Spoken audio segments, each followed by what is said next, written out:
So the next video for graphing exponential and logarithmic functions is to graph a log. So we're going to start with our basic log, y equals log base 2 of x. Now, notice that what I've done is I've converted back to an exponential. I haven't changed the equation. I've only converted it back so that it is in exponential format. It doesn't mean that it's going to be an exponential graph. It is still going to be a log graph, okay? The reason why I've done this is because if I go and put values in for x, it's going to be a little bit harder to graph it.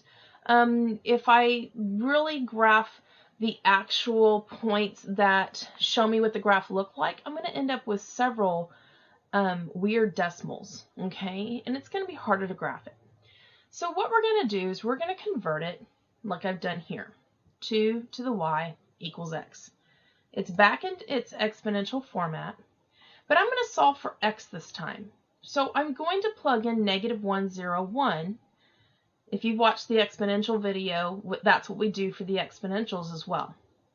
But when I plug in -1, 0, 1, I'm plugging it into the y, and I'm going to solve for x, which is backwards from what we normally do.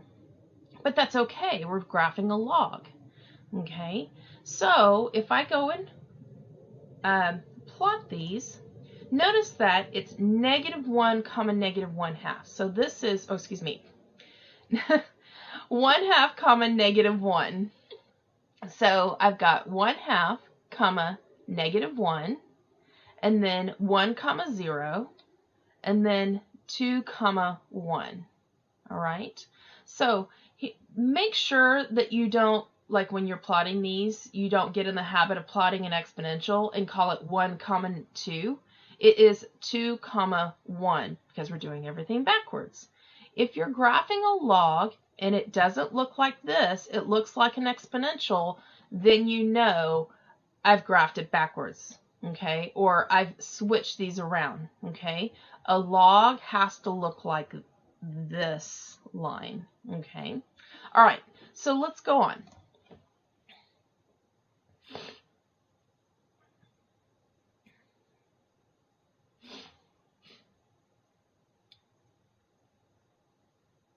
Okay, so we have y equals log base 3 of x minus 2 plus 1. This time we're going to graph the basic log and then do the translation.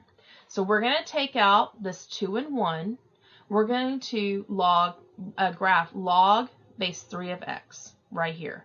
This is what we're going to do first. That way we can use -1, 0, 1 again and make it easy. So I'm going to convert 3 to the y equals x. I'm going to plug in, and remember we're doing it backwards, so it's -1, 0, 1, but we plug it in for the y. And then we find x, which is going to be 1/3, because you flip it, 1 and 3. And then we're going to go plot these points, 3, 1, 1, 0, and then 1/3, -1. Okay? After I'm done plotting those points, I've plotted the basic function to see what it looks like. Now I'm just going to take that whole function and just shift it to where it's supposed to be. If it's -2, it shifts to the right 2.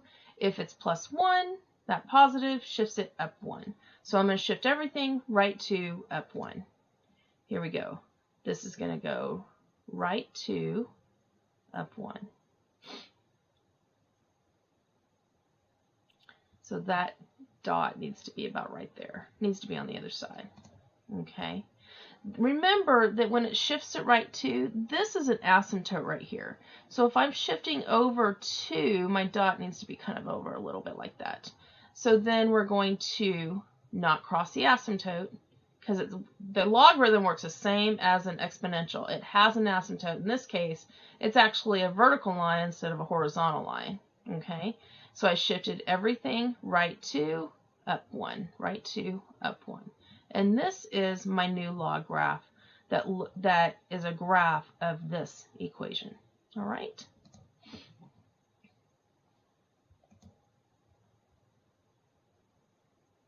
Okay, that's it for graphing exponential and logarithmic functions. If you have any questions, let me know, and we will do some more examples of these so that you're ready for the test. Thank you.